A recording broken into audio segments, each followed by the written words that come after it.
What are the key attributes that you look for an internship in A&R? Just having the little bit of previous experience kind of goes a long way. So, whether it's, oh, I helped my buddy upload his demo tape to SoundCloud, or hey, I helped push it to a couple blogs around the internet.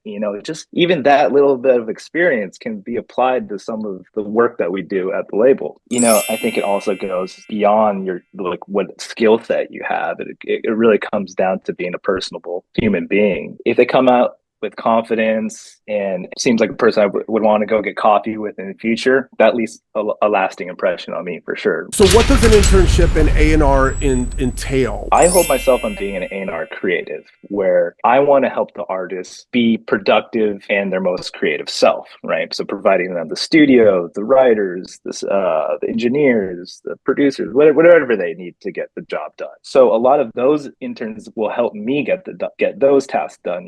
Like, oh, I need you to research studios over in New York's Lower East Side. Give me a couple options I can call around. Or, hey, what pop writers do we have in town that we can bring in for a upcoming project? And also, I think a big one for me is collecting beats. That's an easy one interns could do on their free time.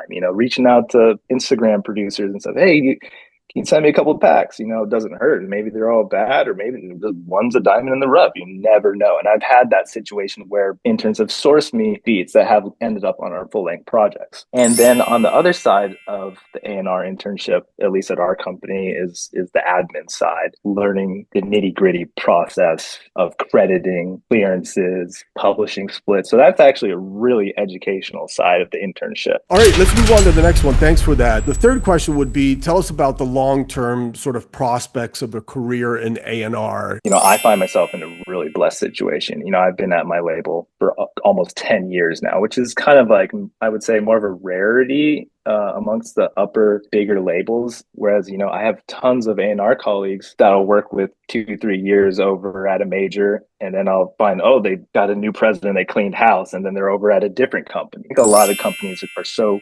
single driven and data driven over like plays and TikTok reposts and stuff. So it's easy to kind of see like, oh, this record's successful or not, but do those numbers necessarily translate into concert ticket sales? Do they necessarily translate into merchandise sales? So there's a lot of different aspects to consider whether that A&R is effective or not. So I think it's just really important to kind of stick to the path that you're on with the team you have and just commit to that. And if you're lucky, you find a company that has that philosophy, right?